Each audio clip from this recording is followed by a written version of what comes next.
This is part 3, the final part of lesson 1. This is example 4.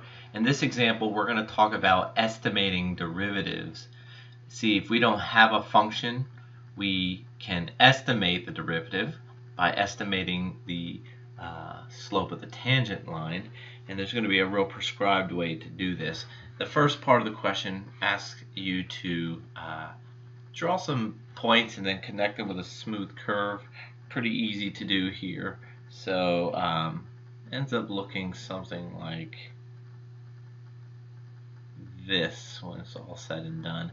Of course, these are data points now, and they're not defined in between, but only at these points here.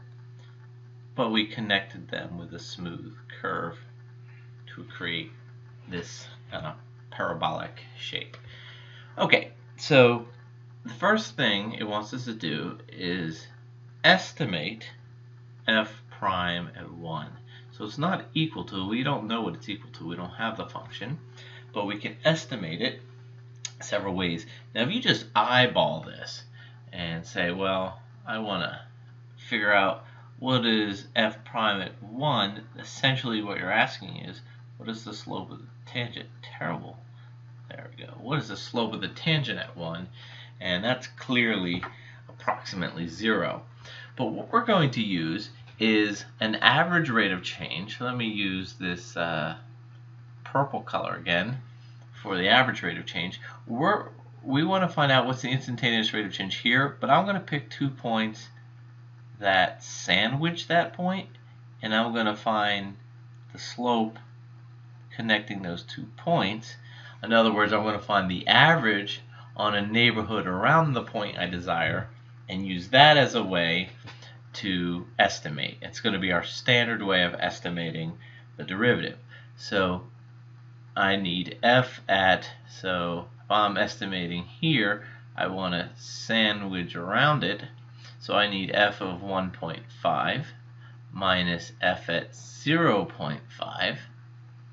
That's the change in y over the change in x, or t in this case.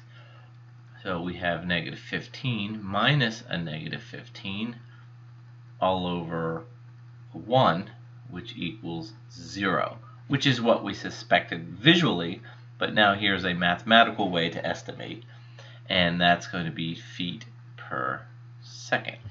That estimates the instantaneous rate of change at 1 using average on a small neighborhood. Let's take a look at another estimate.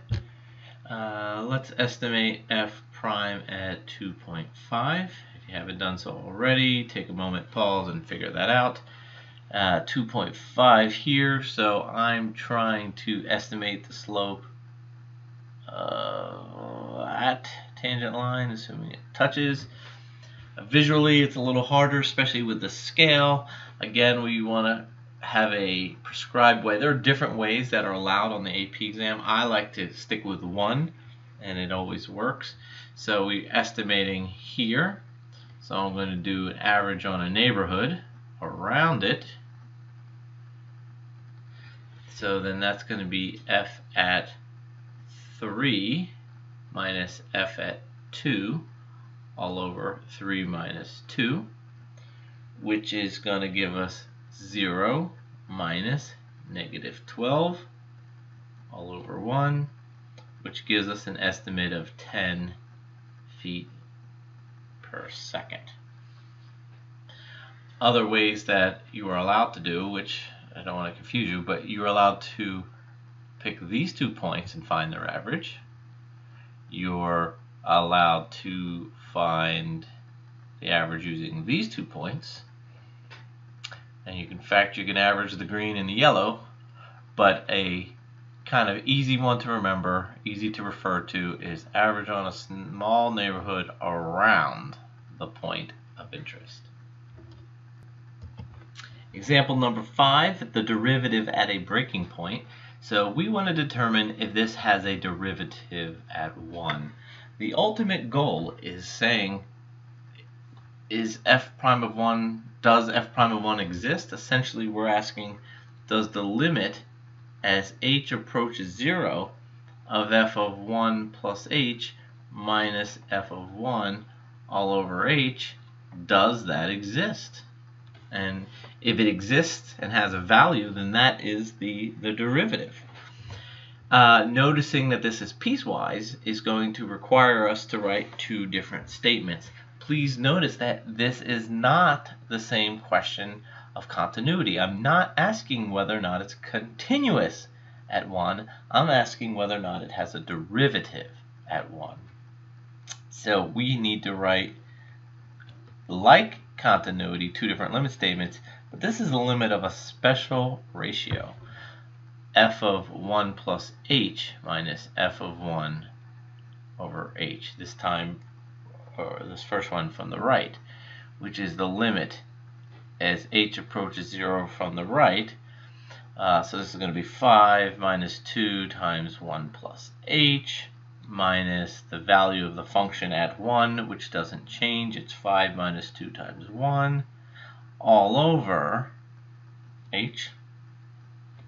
Continuing along, this is the limit as h goes to 0 from the right of 5 minus 2 minus 2h minus 3 all over h, which is going to give us the limit as h goes to 0 from the right, negative 2h over h, cancels out here, which is the limit as h goes to 0 from the right of the constant negative 2, which is negative 2. That is simply a one-sided limit, which equals negative 2. That does not tell us, like in the continuity, that does not tell us whether or not this exists. It will only exist if these two limits from one and the other side are equal to each other.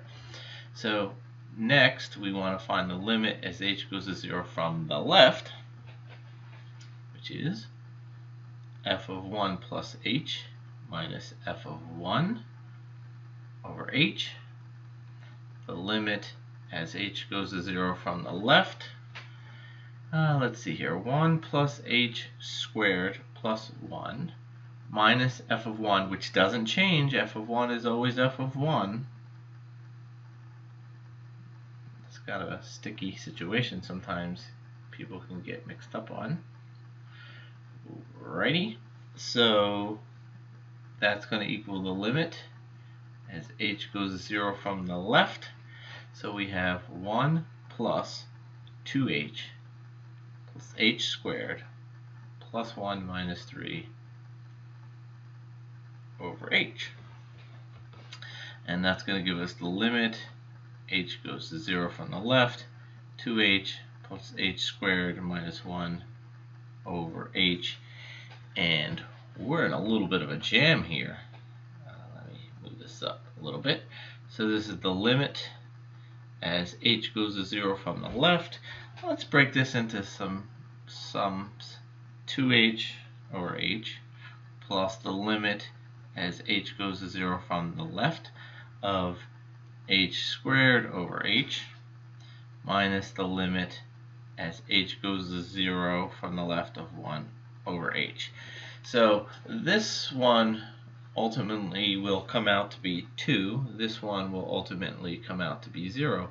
But this one here ends up going to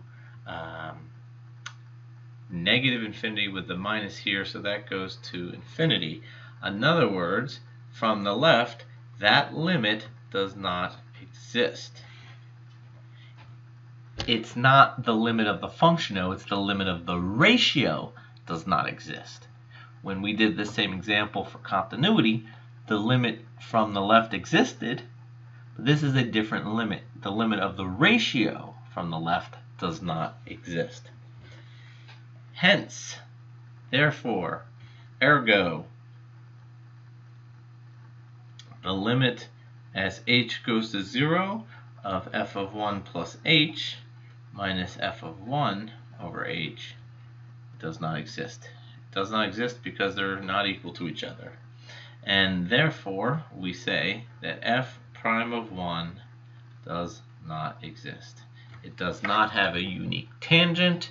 There is not an instantaneous rate of change. And that's how we finish that. Let's finish with an amazing theorem together with an amazing proof. The theorem is this. If a function f is differentiable at x equals a, then that function is also continuous at x equals a. It's a guarantee. We're going to prove this. If you prove that something is differentiable, you can automatically say it's continuous. The contrapositive of that is also true. If it is not continuous, you can guarantee that it is not differentiable. So the problem we did in number 5 could have used the contrapositive, but we didn't know the theorem yet. So let's prove this theorem. To prove an if-then, we start off with the if and see if we can conclude the then. What is given here? Well, that means given f is differentiable at x equals a. So what does that actually mean? Well, that means that f prime of a is equal to some limit of some ratio. And I'm going to use the alternate definition here. The limit as x approaches a of f of x minus f of a all over x minus a. So since I know that, then I know that this limit exists. I know that f prime of a exists. Okay, and I want to, that's my given, and I want to show that f is continuous. So in the end, I want to show that the limit as x approaches a of f of x equals f of a. So there's the proof. Now, let's start off. F of x equals f of x. Okay, easy enough. So f of x now equals f of x minus f of a. False. That's not true. How can I make that true? Well, what I like to call is 0 in disguise. So minus f of a plus of f of a, 0 in disguise. Now it's true. So now f of x equals f of x minus f of a, and I'm going to divide that by x minus a and add the f of x, and there we go. Just kidding, still not true. But if I do 1 in disguise, multiply top and bottom of this first part by x minus a, now it's true. Okay, the next step is to take this expression that's simply zeros and ones added to the f of x equals f of x, and we're going to take the limit of both sides. So I guess it makes sense to scroll down here. Alright, so we'll take the limit of the left-hand side, so that gives me the limit as x approaches a of f of x. And I'm going to take the limit of the right-hand side, but the limit of a product is product of limits. Limits of a sum is sum of limits. So this is going to be the limit as x approaches a of f of x minus f of a all over x minus a times the limit as x approaches a of x minus a plus the limit as x approaches a of f of a. The left-hand side remains the same. And we're going to find some limits here. This limit, I don't know, do we know what that limit is? We do. We know that that limit exists because the given tells us that it exists. We could even write in the word here, exists. And we can denote that with f prime of a times. Now this limit, you plug in x as a, and you get good old 0. And finally, so f of a is a constant, and we said already the limit of a constant as x varies is that very constant. So this concludes us, this is marvelous. This concludes that the limit as x goes to a of f of, this is an x, of f of x equals 0 plus equals f of a. That's what we were trying to show. If I scroll back down, that's what we're trying to show. So with the simple statement that this exists, we can show that the limit as x approaches a of f of x equals f of a, and therefore f of x is continuous at x equals a. I love that proof. That is the end of lesson 1.